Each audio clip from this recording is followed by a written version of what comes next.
Agency. Ang programang ito po ay para sa ating mga ahensya ng gobyerno upang maibahagi ang kanilang mga programa at proyekto pati na rin ang kanilang mga serbisyo sa taong bayan. Ngayon sa ating 19th episode, makakasama natin ang National Bureau of Investigation. But before that, let's welcome everyone po sa lahat po ng ating mga manonood. And of course, nakatutok po sa atin ng ating mga media partners and friends po live din sa ating programa via PIA Western Mindanao Facebook page and other government agencies Facebook pages. Also, naka-hook up din tayo sa Radyo Pilipinas. And yun po, welcome sa ating mga media partners. Kung meron po tayong mga questions po later on, we will try to answer po. Please comment lang po sa ating live stream. And syempre, kasama rin po natin ang ating mga media partners po dito sa Zamboanga City. And with that, ipapakilala na po natin ang ating resource person, ang ating panauhin po ngayon sa ating programa from the National Bureau of Investigation Western Mindanao Regional Office po in Region 9. We have with us the Regional Director, Attorney Moises Tamayo. Welcome po, Attorney. Magandang umaga po sa inyong lahat. Ayun, magandang umaga po, Attorney. Nais na po natin malaman kung ano po yung mga napagtagumpayan na po ng NBI in Region 9 at ano-ano po yung ating mga programa po para sa ating mga residente po.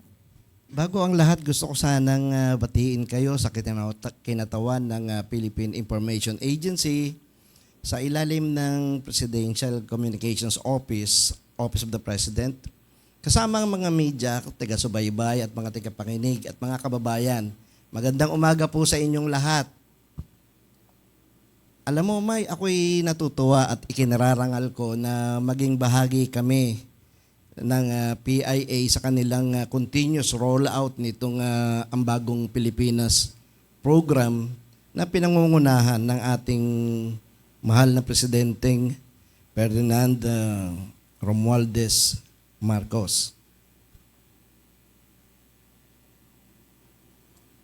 Kung pahihintulutan mo, hayaan mo akong salita ng konti tungkol dito sa bagong Pilipinas program. Alam mo, natutuwa ako kasi naging bahagi ako sa layunin ng ating Pangulong Ferdinand Marcos na bigyan tayo ng maunlad, masagana at malayang Pilipinas. Alam mo, may magkakalayo man ang isla natin, Luzon, Visayas at Mindanao, pinagbubuklod tayo ng iisang diwa at pangarap na magkaroon tayo ng bagong Pilipinas para sa bagong Pilipino. Sa kanyang liderato, pinakita ng ating Pangulo ang pagkakahalaga ng pagsasama at pagkakaisa para sa pagbabago, para sa magandang kinabukasan nating lahat. Ipinakita at pinamalas at pinatunayan din dito nung tayo ay nagkaroon ng mga serbisyo caravan rollout kung saan pinagsama-sama niya yung mga ahensya ng gobyerno gaya ng LTO, NBI, DFA at PSA upang ilapit ang gobyerno sa tao. Alam mo, ang NBI hindi lang limitado ang pagsuporta dun sa serbisyo caravan sa buong Zamboanga Peninsula, Basilan, Sulu at Tawi-Tawi. Bukod doon ay nagkakandak din kami ng mga off-site clearance processing operation sa mga malalayong kanayunan o sa mga munisipyong nagre-request sa atin na bigyan sila ng assistance sa off-site clearance processing natin. Segundo dito, patuloy naming sinusuportahan din yung first-time job seeker kung saan ang mga bagong graduate at ang unang papasok ng trabaho ay ginagawaran namin ng NBI clearance na walang kaukulang bayad o libre. Dito sa NBI Western Mindanao Regional Office ay naglatag din kami ng mga agenda bilang suporta sa layunin ng bagong Pilipinas. Ito ay yung mga sumusunod. Una, itong interagency collaboration. Na itong collaboration na ito ay hindi lamang limitado sa cooperation at collaboration natin sa mga security forces gaya ng Philippine Army, AFP o PNP. So sa pagko-collaboration namin na ito ay nagawaran tayo ng insurgency free. So isa itong tagumpay sa pagsasama-sama ng AFP, PNP. So ngayon, para ma-sustain ito, eto naman tayo ngayon sa yugto ng reconciliation and unity to promote sustainability nitong ating programa na ito. So bukod dun sa coordination natin sa security forces, tayo ay nagkaroon din ng iba-ibang koordinasyon. Kamukha halimbawa nitong sa DFA at PSA. Ditong coordination namin ng DFA at PSA ay nagtungo sa pagkaka-aresto at pagkaka-convict ng isang Chinese national na nag-a-apply ng Philippine passport, dala-dala ang isang kaduda-dudang dokumento o isang dokumento kung saan sinasabi doon ay late registration ang kanyang kapanganakan sa isang malayong lugar sa Lanao, na ito ay pinagtulungan at yung isang kasong pinail namin ay nagresulta sa kanyang conviction. So ito namang koordinasyon namin sa Bureau of Customs at saka Bureau of Internal Revenue ay nagresulta naman ito sa konfiskasyon ng mga makina, materyales sa paggawa ng illegal na sigarilyo at bagkos itong mga peking documentary stamp stock, na ang consequence nito ay nalugi ang gobyerno natin ng halos kalahating bilyon dahil nga doon sa mga peking documentary stamp tax na yan. Isa pa dito, it's worthwhile noting din itong cooperation ng Security and Exchange Commission dito, kung saan nagbunga rin ito sa pagkakabuwag ng investment scam na nagsimula dito sa Bacolod na dito natin nahuli sa Zamboanga. Ito nga yung Silver Lion na sinasabi. So, dito din, meron din kami sa Western Mindanao Regional Office yung intensified anti-corruption drive. Itong anti-corruption drive naman namin dito ay nagresulta sa pagkaka-aresto ng isang tiwaling kawani ng gobyerno. So, mayroon siyang partial conviction on ethical standard. So, patuloy ang aming pagsisimigasig, pag-iimbestiga nito at sa direktiba ng bagong direktor namin, ni Direktor Jimmy Santiago, tinututukan ng buong NBI ang cybercrimes, kung saan ang social media ay ginagawa nilang platform sa panloloko, pang-i-scam, pang-recruit ng mga bagal na gawain o itong mga online sexual exploitation. At itong social media ay paminsan nagagamit sa pag-radicalize ng ating mga kabataan na ini-insinuate nila o ini-incite nila na maging rebelde o lumaban sa gobyerno. So sa ngayon yan ang mga programa natin na ipatupad na natin dito sa NBI Western Mindanao Regional Office. So itong emphasis natin sa Bagong Pilipinas program ay bigyan nating diin ang pagpapahalaga ng pagsasama at pagkakaisa para makamit natin ang pagbabago para sa ating magandang kinabukasan. Alam mo, may uulitin ko uli na magkakahiwalay man ang ating mga isla, Luzon, Visayas at Mindanao, pero tayo ay pinagbubuklod ng diwa at pangarap na magkaroon tayo ng isang maganda, maunlad, masaganang bagong Pilipinas. Yun lamang po. Ayan, maraming salamat po, Director, Attorney Tamayo, for your presentation. Yun po, short but concise po, yung nalatag natin kung ano-ano po yung mga programa ng NBI na nagawa natin sa ilalim ng Bagong Pilipinas. Ngayon po, tutungo tayo sa ating mga questions po, mga katanungan. Babasahin ko po yung mga katanungan po ng ating mga media partners from different provinces, including Zamboanga del Norte, Sibugay, Zamboanga del Sur, and from Isabela City. And with that po, follow din natin ang mga katanungan from our media partners po na kasama natin ngayon sa ating venue. So first question po ay manggagaling from Zamboanga, Sibugay. Ito po ang kanyang katanungan. Attorney, are there any ongoing initiatives aimed at expanding NBI services in more remote areas, ensuring wider access for those in rural communities? Alam mo, nabanggit ko kanina yung off-site clearance processing natin. Baka makikita nyo yung ban natin dyan. Meron kaming ban exclusively para dun sa mga off-site natin na clearance operation. Meron din tayong tinatawag na standalone na laptop kung saan nakahook up yan dun sa Manila. Bigyan lang kami ng tamang time para ma-coordinate namin doon para pag nagbatuhan ng data, yung laptop na dala-dala nila at ang Manila, at kung wala namang hit, the same hour, makukuha nila yung clearance nila. So asahan ninyo na itong mga programa na ito ay lalo naming pag-iigihan, pag-iigtingin at pabibilisin para po makapagserbisyo kami ng waga sa inyo. Follow up po on the clearance. There are some concerns about the inconsistencies in clearance fees. What is the NBI doing to standardize these fees to ensure fairness? Alam mo kasi ang standard clearance fee sa amin ay 155, no? So yan yung pumapasok sa resibo o sa gaban ng gobyerno. So merong mga very enterprising na merong online business dyan kung saan sila ay nagpapatong. So doon sa mga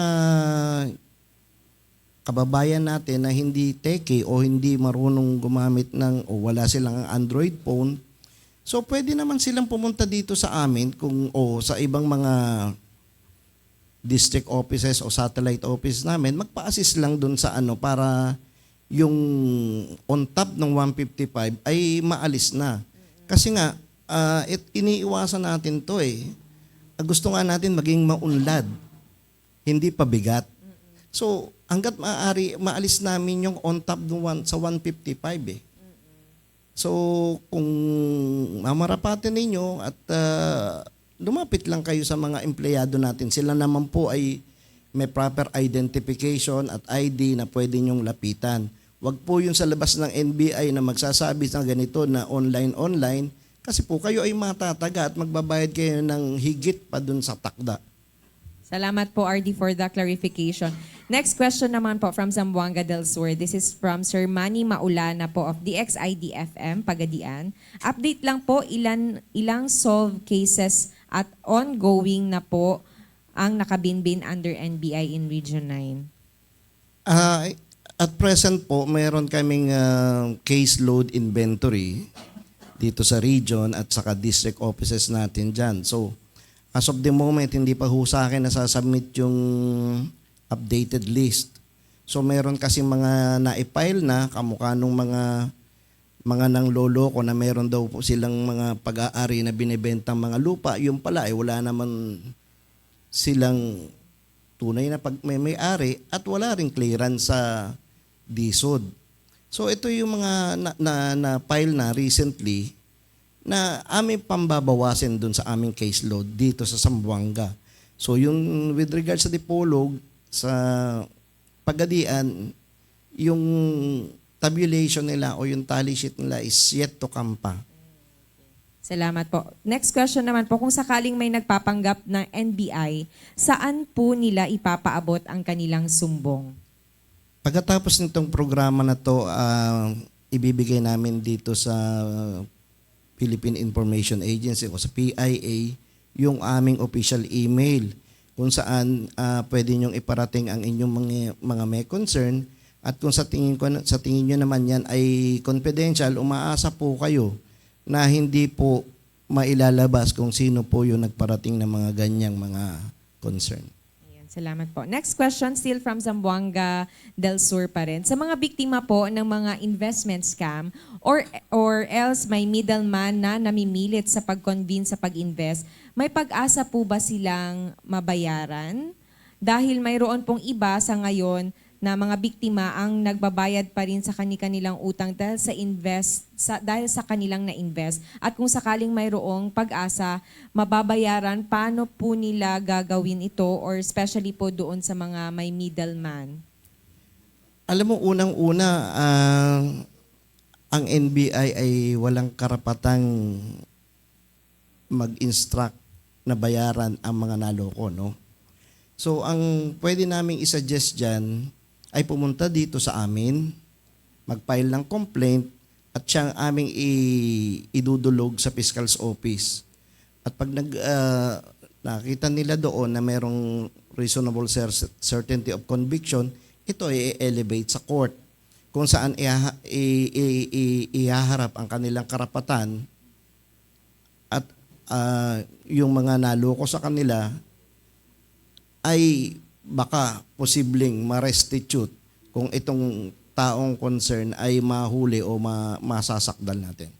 Right, thank you po. Next po from Basilan naman. Regarding those who were involved in illegal drugs, arrested and detained but are currently under probation, are they allowed to apply for NBI clearance for employment, especially abroad?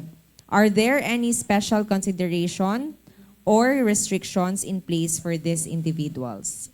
Once charged kasi, nandito sa amin yung records ninyo, no? So, kaklaro ko lang na ang NBI ay pwede kayong i-clear kung sakasakaling meron dismissal order na ang inyong kaso sa kaukulang husgado.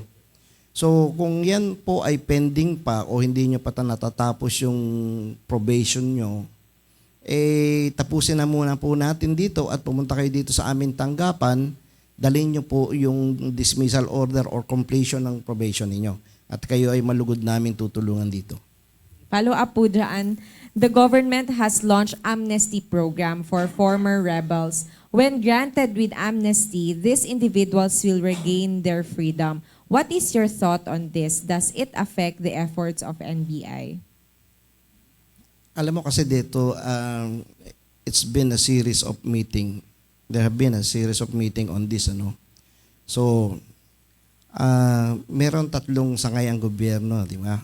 Yung executive, judiciary, tsaka legislative. So, yung amnesty program kasi is under yan ng executive department. So, ang husgado naman ay nasa judiciary. So, ito ay mahabang diskusyon kasi tanging husgado lang ang pwedeng mag-acquit o mag-reverse nung pagkakasakdal mo. So, ilang beses na ang meeting nito at ang alam ko, itong concern na ito ay pinag-uusapan na rin sa mataas na kapulungan kasi nga kailangan to ma-resolve. Kasi pinupunto namin dito itong mga nagkamali o dating wala sa fold ng batas ay ma-socially reintegrate na natin to peace process and reconciliation unity. So yun ang kagustuhan natin ngayon. So ngayon tumatahimik na, mas na-realize nila mas maganda palang mabuhay ng tahimik. So kami naman dito tumutulong as long as na ayan ay mapapag-usapan sa proper forum at kami ay bibigyan ng guidelines na itong mga to ay qualified at pwede na itong socially reintegrate. Alright, thank you po. Next po, from Zamboanga del Norte. Ano po yung percentage sa mga high-profile personalities ang mapupush through yung cases nila, especially pertaining to illegal drugs? Alam mo, sa Law Enforcement Code of Ethics, we execute law, implement law without fear or favor. Ay marami na ho akong naipakulong na high profile. So hindi ho balik kung yan ba ay mataas o mababa. Kailangan po respetuhin at hayaan natin mga ibabaw ang batas. Ayun. Follow up po dyan, attorney. Is NBI equipped to deal with cases involving political figures? Alam mo, ang NBI kasi ever since kasi independent, ano? So, kung meron man involved at may ebidensya, sa tingin ko naman, walang maghahadlang sa amin na i-prosecute yan kung kinakailangan. Thank you po. Next po, do we have any progress po ba in dealing with online digital crimes like online harassment and the likes, especially since there's a certain level of anonymity online? Is NBI equipped po ba to handle these cases? How do we go about it po?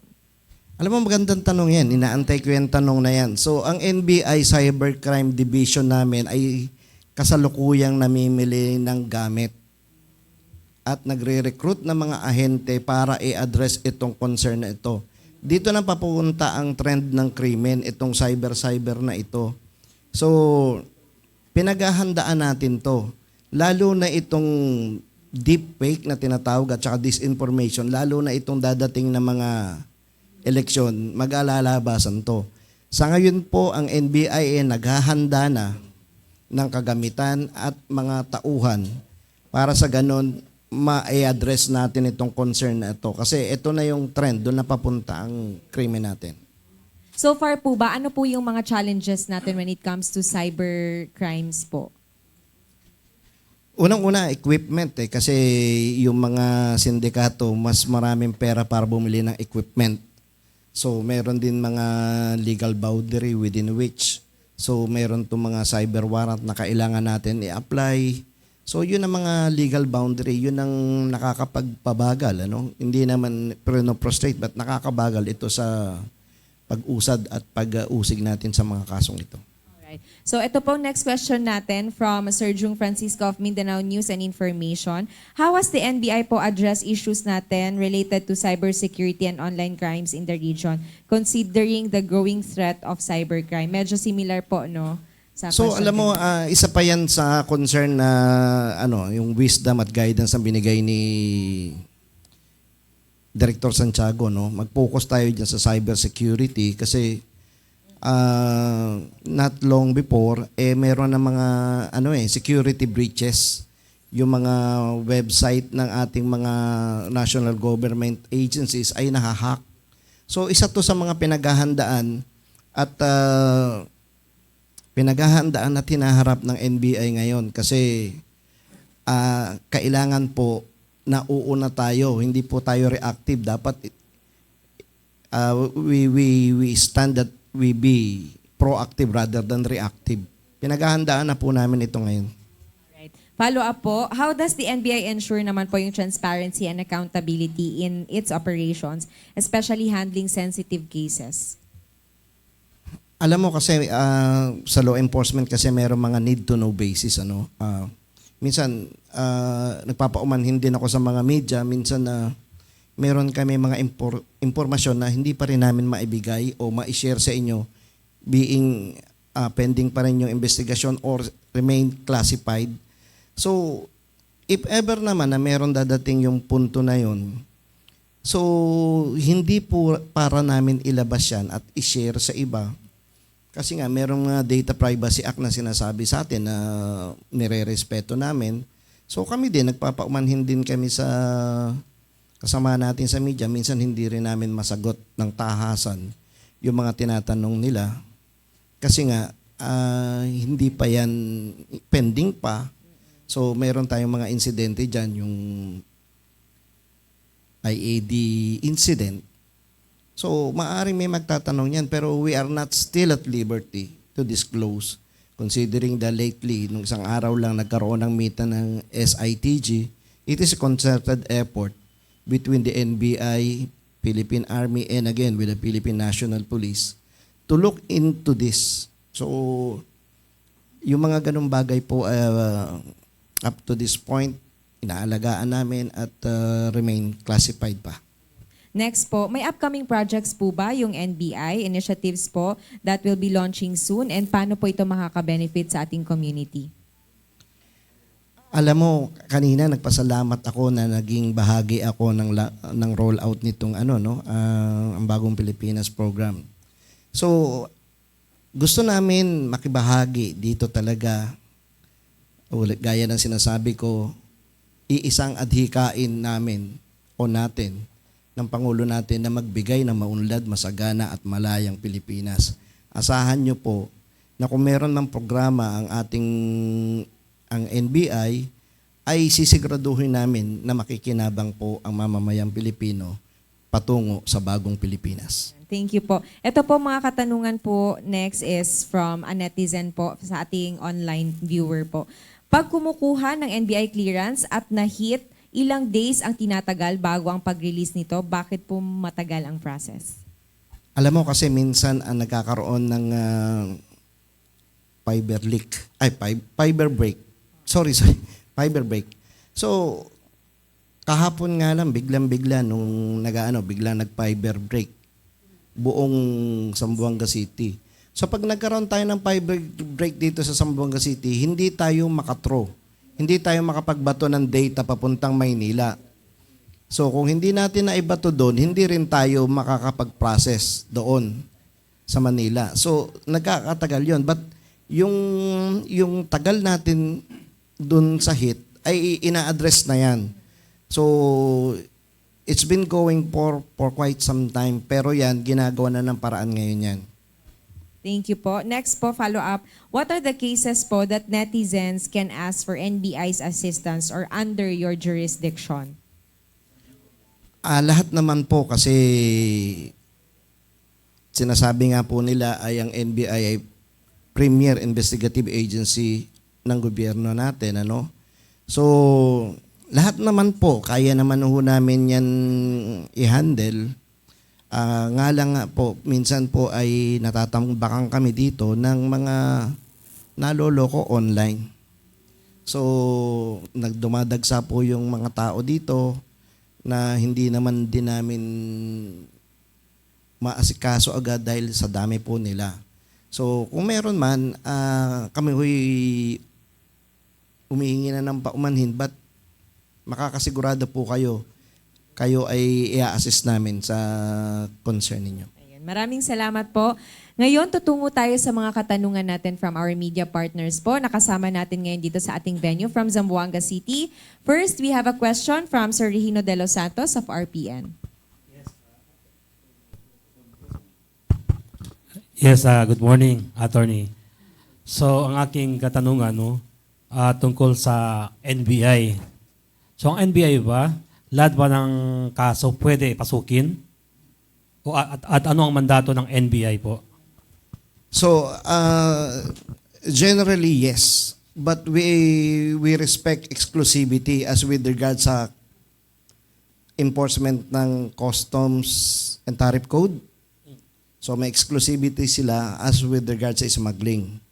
Na-ooperate namin yan pero with them. In the same way, itong NIRC, National Internal Revenue Code, o itong batas ng BIR, kaya naman namin mag-enforce yan. Pero, mas maganda, nakasama sila. Kasi there are certain provision that calls for exclusivity. So, napapag-usapan naman namin yan ng interagency, kamukha ng sinabi ko kanina, napapag-usapan naman yan. So, kung meron kaming concern, pumupunta sa kanila, at nagjo-joint operation kami. Halimbawa po, yung agency may ginagawang tama, no? So, yung clients nila, wala silang choice, pupunta sa NBI. So, paano po yung proseso po? So, meron tayo dito na administrative section kung saan nandoon sila a-attend ng ating mga qualified staff. So doon, ina-advisean sila kung anong gagawin na dyan. So, pinagpapile sila ng complaint sheet at pinapa-assess, pinapa-evaluate dyan sa mga agent. At kung sa tingin naman namin na mayroong basehan ng kanyang reklamo, i-assign ko po yan sa mga investigador natin dito. Okay po, salamat po. Thank you po. Next question po from Sir Dan Toribio of Zamboanga Times. Yes, good morning, Attorney. Just a clarification. The case of the Chinese citizens you were mentioning a while ago, it was not related with the POGO's issue? It's too premature to say that she's not. Again, mahirap sabihin na hindi siya hindi siya involved doon. But the truth of the matter, mas maganda nga nahuli na natin kasi hindi namin alam, baka maging similar din yan doon kay Alice Guo. But napakabilis nitong mga bata na itong mga agents natin dito through coordination with Ma'am De Fiesta, nahuli nila agad yun. Nag-a-attempt pa lang kumuha ng Philippine passport. So as of now, where is the whereabouts of that Chinese person, attorney? Siya ay piyansado ngayon. So she was arrested in Zamboanga Peninsula area? Opo, doon siya nahuli mismo doon sa DFA after presenting Philippine document. No, now, as part of the challenge, hiningan siya ng additional ID. At ang binigay niya ay ACR. So basically her first offense was immigration issue. Opo. Okay. So my next question, attorney, what is the latest on that Silver Lion issue and where is the founder of that said company? Ang ang kaso ngayon ay nandito sa husgado, no. So ang si Ryan Laduing ay nasa Bacolod City Jail ngayon. Meron din siyang hinaharap na mga kaso doon. Kasama din doon yung mga illegal possession of firearms niya at saka itong mga swindling cases. So he was the founder of that Silver Lion? Opo. As per SEC, siya po yung incorporator. How about that person that during your operation, I believe there was one was arrested and was charged. What is his status right now? Ano po ang pangalan nun? I forget his name, but during our coverage, the second day, I think, in Marican, your man was bringing with him in that area, that a man with handcuff. Yes.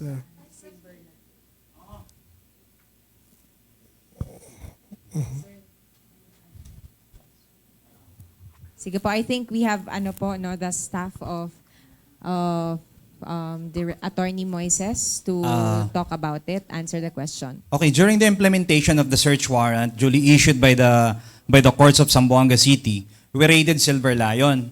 So, andon yung mga officers ng Silver Lion which is running the business of the investment scam. So, hinuli ho namin sila. So, we arrested 4 personalities, the president, the vice president, and other members ng investment syndicate na yon. Then after that, we inquest them to the city prosecutor's office. However, bail is a matter of right, and the case is bailable, so they opted bail. But the case is ongoing up to now. However, the main man, the founder, Ryan Kagod Laduing, is convicted dun sa isang case niya naman in Negros. And he is now under the custody of the BJMP sa Negros. Okay, Thank you. sir. And attorney, Thank you my last po. question, pasensya na po. Attorney, is it true I heard, I think last month, is it true that the NBI have summoned one of the politicians in Zamboanga City? Ayun, once again, we have Sir Solomon po to answer the question. Okay. I'm the handling investigator of the case, no? So, summoning or subpoenaing is a matter of due process to hear his or her side because may complainant. However, karapatan din naman nila to have their legal counsel. But yes, indeed, we tried to subpoena one of the politicians. May we know the nature of the case? I think that's privy because the investigation is undergoing and naman, all informations prior to the filing of the case is private in matter. Thank you. Thank you. Thank you po once again. Ayun. So once again po, that was Sir Solomon po, ang ating investigator po, no? Thank you very much. Next question we have from Ma'am Letty Melitante of LA Zamboanga Times. And Zamboanga Today po. Okay. Good morning po, attorney. Morning po, ma'am. Okay, thank you. Please correct me if I'm wrong, but my question has something to do as to how many wanted person do we have here in Zamboanga City, And aside from the wanted person you have on your list, about also foreigners whose visa expired and they keep on hiding, TNT, tago ng tago, the so-called, di ba? Yun po, sir. So, ma'am, as to the number of wanted person, so hindi ko ngayon hawak. So I fail to anticipate this question. As with regards dun sa mga overstaying at saka may mga expired visa dyan, so we are in constant communication with the Bureau of Immigration. At meron kami dyan drive din na gagawin sa nararapit sigurong linggo o buwan kasi meron kaming nakikitang violation ng immigration laws dito sa mga sinasabi niyo mga foreigners. Meron kami mga hinol dyan, nag-a-apply ng clearance na Indian, iisa ang pangalan. Nang binerify ko yan sa immigration, no such record found sa kanila. So hindi lang ito yung isang insidente, marami pang mga insidente dito kung saan pagsala namin doon sa clearance, pagtingin namin sa visa, long been expired. So we don't want to be an instrument itong pambabastos sa gobyerno natin. Ano kamukha nung nakikita natin sa national TV.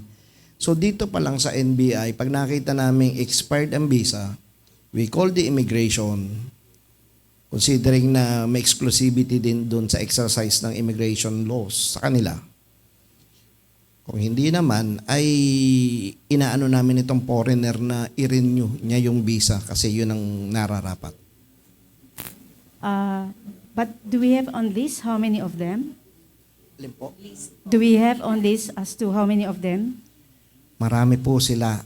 Meron pong iba-ibang nationality, mga Chinese, itong mga Indian na nag-apply dito na wala namang entry, na nakakagulat po. So, ayokong mangyari yung mga nangyari dun sa national scene kung saan itong mga batas natin na umiiral ay bastusin itong mga foreigners na ito. Ayoko pong maging instrumento ng mga ganyang senaryo dito. Okay, sir. My second question, Ma'am Myra. How is your relationship with the local police authority? Because they also have the operation on wanted person. So maayos ang relasyon namin ng walang criss-crossing diyan. We respect each other's competencies. Actually, in fact, meron nga kami diyan na constant dialogue din with the CD, si Colonel Mulitas, at saka itong mga intelligence operative niya. Kasi nga, we want to address some concerns here in Zamboanga City. Thank you po. Ayun. Thank you very much po muli, Ma'am Letty Melitante of Zamboanga Today and LA Zamboanga Times. Now, let's proceed with Sir Alan Toti Bernales from RMN. Sir, good morning Gandang sa umaga lahat po. ng taga-NBI. So in regards with this certain Rosibel Bernardo Gonzalez Iturralde, may I know the criminal history of this person? May I call on Agent Tikbayan to answer your concern? The criminal history of this Rosibel Bernardo Gonzalez Iturralde. Oh, okay. So, as a backgrounder, the NBI filed cases against this person, Rosibel Bernardo Gonzalez Iturralde, for violation of PD 957, the Subdivision and Condominium Buyers Protective Decree, and RA 9646, which is the Real Estate Services Act of the Philippines. The latest case that we filed is a large-scale estapa. Kasi this complaints stemmed from complaints of private individuals. Based on our investigation kasi, the Nuevo Puerto Real Estate Development, which is owned and operated by Rosibel, is, as per certification from DSUD and certification from PRC, this company or this business doesn't have certificate of registration and license to sell subdivision lots. So before you engage kasi sa business na to, you have a permit issued by DSUD, which is the regulatory agency. Say for example, para i-logicize natin, pag gagawa ka ng sari-sari store mo, 'di ba? Kailangan mong kumuha ng business permit. You don't operate without that permit. You should get the permit first before you operate. What happened here sa aming investigation is they sold lot without the license. So that is violation ng special law itself. And that is falsely manifesting your business to be true and legitimate when in truth and in fact, it's not. That is estafa on the case dun sa mga buyers. So ito na po yung the implication of buying lots from a developer that has no legal permits coming from DSHAUD Yes, sir. or HLURB. Yes, sir. What are the implications? Ano no? Ang implications nito? Well, the possible implications naman siguro. I mean, it's a recommendatory case. So still the accused is handled with due process. So she can file her counter affidavit before the prosecutor's office. So we will not preempt the investigation kasi ibang agency na rin ho yung na-elevate yung kaso, so depende na rin ho po sa kanila yon. Okay? So will they be able to have a clean title transferred on their name without these pertinent licenses coming from the DSHUD? I don't think so kasi when you kung ita-transfer kasi yan, kailangan mo rin yung certificate of license and license to sell. 'Di ba? Pero you already committed the crime. I don't think so a sound government agency would, give such certificate when you already committed the crime. So may we know na marami na bang complainants regarding this developer? So it's a large-scale estafa. So when you say it's a large-scale estafa, complainants is more than 5. So that's many. Thank you po. Okay, thank you. Thank you po once again po kay Sir Solomon po ng NBI. So next po na magtatanong, kasama po natin si Ma'am Marites Espartero of TV11. Yes, good morning RD and good morning sa ating lahat mga members ng media dito. Magandang umaga po. Apo, RD, yung tanong ko, since then na umupo kayo bilang NBI Director ng Zamboanga City, ano po yung pinakamalaking kaso na nahawakan ninyo under your responsibility? Kung tutuusin po, medyo marami-rami na po. Unang-una po yung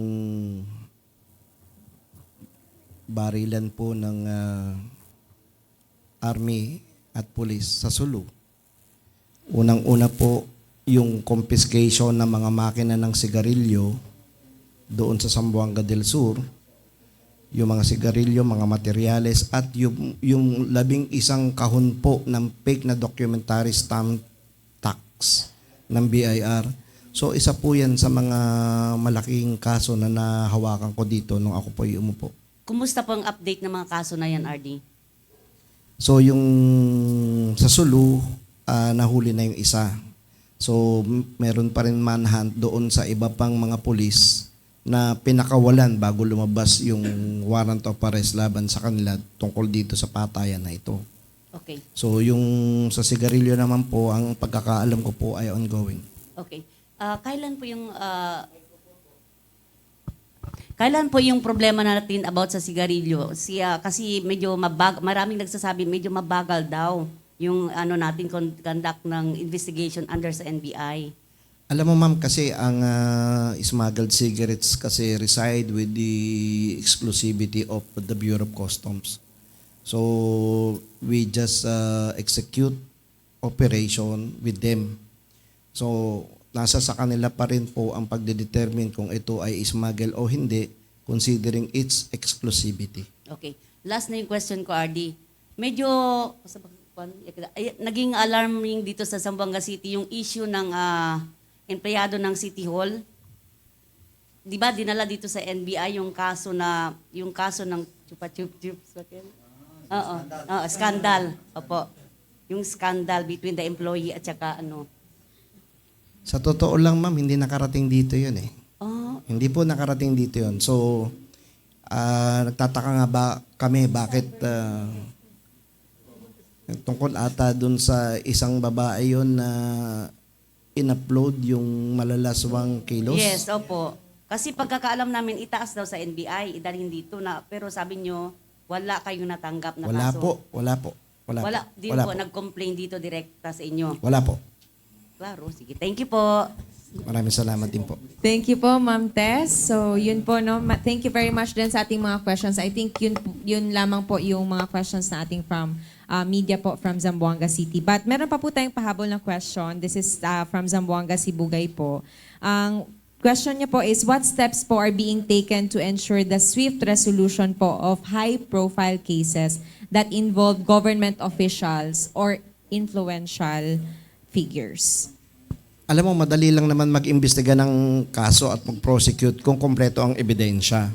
So, what challenges we are confronted with is the allegation without sufficient basis or documentation. So, kahit sino namang ahensya naman na may kakayang mag-imbestiga, mahihirapan ho kung hindi natin masasubstantiate ang material allegation doon sa complaint.